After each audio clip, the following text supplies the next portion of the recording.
Yeah, no, very good. And tell me this, lads, now, would you follow flat racing? Not really, no. Not really, to be honest. The bigger races I'd watch, but I wouldn't follow as such, no. Any interest, Paddy? I'd watch it the same as Mark did, the bigger races and, you know, Jesse's higher profile flat horses.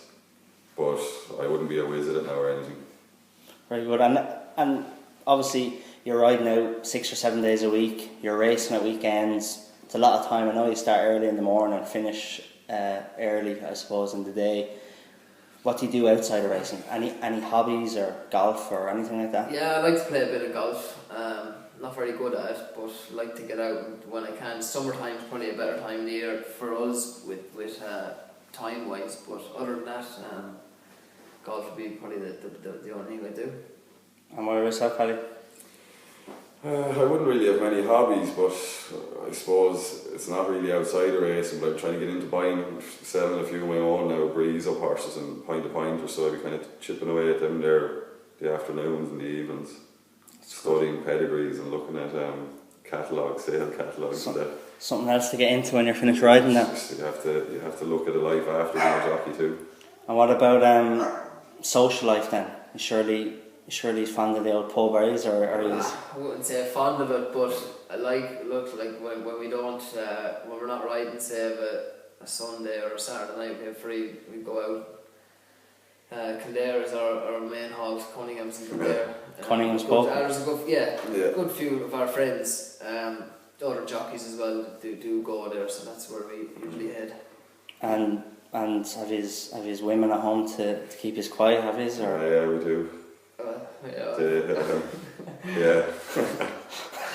That doesn't seem like a good subject. No, my girlfriend Kira, she's 100%. And are they involved in racing at all? No, Sinead isn't no involvement whatsoever, so I find that a good thing as well, because you can come home from it and, you know, as you're back to normality, there's no... You get away from it. Yeah, exactly. And has Kira any interest? No involvement at all, no interest. And it's, as Mark said, it's grand, you can come home and forget about your, you know, no questions asked. And they let you out on a Saturday night anyway, so... Yeah, and if you mess up on one, they don't know, so... Which happens a lot. Yeah, very good. And tell me this, Paddy, more so to you because of Jack, how he's going. What sort of advice would you give to any young girl or lad starting out in racing, looking to become a jockey? Just to keep your head down, your eyes open and your mouth shut, and listen to the people that know what they're on about, and just, I suppose, just try and keep improving, keep your 2 feet in the ground and don't get above yourself. Yeah, and what about you, Mark? Yeah, something similar. Like, you have to be 110% committed to being a jockey if you're going down that route. You can't go at half-hearted at all.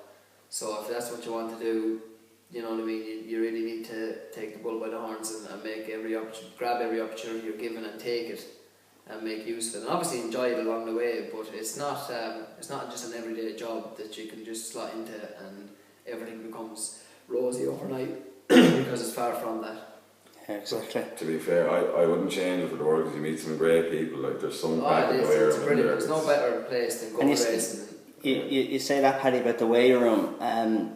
It's probably the only sport, that I can think of where, whether it's a team event, as in, say, use football as an example, or tennis, say, or boxing, they have their own dressing rooms. Yeah. In racing, they all come in together. So you're out there, whether it be a grade 1 or a maiden hurdle, and you're taking each other on, and you want to beat Mark wants to beat you. But when you all come in, then you're all sitting around together. Yeah. It's just a relaxed atmosphere, and everyone gets on great. Now, obviously, you see the odd few rows in there over something, but it's forgotten about within 10 minutes, you know what I mean? Yeah. No, it is. It's like you're sitting in amongst each other, and you know, you're amongst your friends, and you have great crack. But once you go out to do your job, you're obviously your enemies, and you know, it's every man for himself. But it's unique probably in that sense, but it's a great place to be. Like. Yeah, because it's hard to think that maybe, say, Roger Federer and Rafa Nadal would sit in the same dressing room before they go out and play in a Wimbledon final, like, you know. And these guys are sitting in the waiting room before they go out in Cheltenham or wherever it be, Tipperary, you know. Yeah. I suppose that shows that you're all in it together. Yeah, but a lot of it's respect from the fella beside you as well, you know what I mean? Because you know how dangerous it is, so you respect him for doing it, he respects you for doing it, and you just want to keep everything right. And that shows how tough of a job it is. Yeah, exactly. And let's say, I know you are both young and you're riding away and you're fitting well. Any plans after racing? Anything in the back of your mind? I'd like to obviously stay in racing. I can't see myself doing anything else at this stage. I'd like to go down the route of maybe pre-training horses. Yeah. If I could at all, that'd be one thing I'd have in my mind. Nothing set in stone as of yet, but I'd like to go down that route and stay in the sport. And you're looking to become a millionaire selling these breezers? Dreaming. I've been dreaming all my life, I'd say. But sure, that's a good thing to start doing something now. Well, it is. Well, I was lucky. I got involved in 3 last year, and the 3 of them were sold with a small bit of profit. So I've had 2, so hopefully get a bit of profit off these 2 now as well. Very good. And what are they by? Dandy Man filly going to the breeze ups, and a stowaway 4-year-old filly going pint to pint. Very good. And just a question, it's something that a lot of people do be interested in, just a small little thing, like, what's your favourite track to ride in Ireland, Paddy? Naas by the country mile. Why is that? I just like it because you can take your time there, and I've been lucky around. I think most of my winners are around Naas. Okay. It's just a real laid back out of track. You can just sit and wait, and you've loads of time going to the second last. Good stiff finish. Yeah. What about you, Mark? Navan, I'd say. It's kind of similar in a way to Naas, yeah, with the stiff finish. Exactly, yeah. And I think I've had most of my winners there in Navan. I've had a lot of luck, and the ground's always heavy there as well, which is always a plus, though. I don't like quick ground. No, especially when you're getting falls.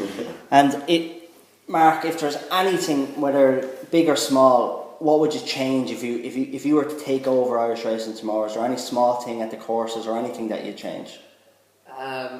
Just in general, when you look at it, I've ridden in England and been in England, the difference in race courses from a jockey's point of view, the way jockeys are looked after in England, and I'm sure that everyone's stable, no matter what you're doing. There's a big difference in between England and Ireland, so Ireland have a bit to go on that front. Okay, and you, Paddy, would you change anything if you could? Probably the same as Mark there. If you go to England, there's nearly a buffet in the weigh rooms. Over here you get a sandwich. And have to pay for it. Have to pay for it. Or everything's What, free. the jockeys have to pay for their food? Yeah. That's to be fair, some of the tracks you don't. But they've made a bit more of an effort. It's got better in recent years, but there's still... all the summer tracks now you have to pay for everything, but the likes of Naas, Navan, Punchestown, they're all free. Okay. But in England, everywhere, you don't have to pay for anything, and it's proper grub over there as well. You're looked after. Because, see, during the summer there, we'd be on the way home from, say, Ballinrobe, last race at 8:30. You pull in at 9:30 to get something to eat, and it has to be a McDonald's or something, and it wouldn't even fill you, Yeah. Whereas if you got something good at the race course, you wouldn't have that to you make weren't that getting stop. overcharged for, you wouldn't have to stop. And as well as that, going back to the weight thing, if you've been sweating and dieting to go the whole way to Ballinrobe on your way home, the last thing you want to be doing is eating a McDonald's. Yeah. You feel sick after it then. Exactly. And Mark, going back to what you said about in England, you've had a few winners in England, yeah? Yeah, I've had a couple of winners in England. Nothing out of the ordinary. A couple of smaller trainers that I ride for John McConnell sends horses over on a regular enough basis, and I think I have 2 or 3 winners in England. And Paddy, any winners in England? Yeah, I've won. It was when I first started riding over jumps. It was my first winner over fences for Michael O'Hare around Ayr. Very good. And I've had a few rides over there since, but no winners. Would you find it any different riding and obviously leaving out the likes of the big meetings, Cheltenham and Aintree and that, but like the normal weekday meetings, would you find it different riding those to riding in Ireland in terms of tactics? Yeah, they go way quicker early on over there. Like it's more take your time here? Yeah. Why do you think that is? I don't know. And you kind of have to, when everyone else is doing it, you have to do it, you know what I mean? You'd love to take your time, but you're just going to get left behind. They're all gone, they're gone. Yeah. Did you find that as well, Mark? Yeah, they definitely do go quicker. I don't think it makes a difference where you are. I think they just go quick in general. and the lads in England that are riding, I'm sure if you asked an English jockey do they like riding in Ireland, they'd say no, because in England for whatever reason it is, the lads seem to have what would you say it is, it's the more they look after each other a lot more, whereas here in Ireland it's every man for himself. Once you go out to the racecourse, that's it. Where in England they do things a little bit differently. We ride away tighter over here. They have more space. Yeah. So basically here we're not saying anything bad towards England. You use your head a lot more here probably then, do you? Because you're going that bit slower and you're in tighter. Yeah, you probably have to be more tactically aware. Right. No, I'm not saying anything bad about. No, I've only had a handful of rides over there. Yeah. That's what I thought. Maybe it's different if you're there the whole time. I don't know. Yeah, probably here as well. There's a bigger number of runners, bigger fields. Yeah, true. On probably smaller tracks as well. They don't have maiden hurdles with 30 runners. Yeah.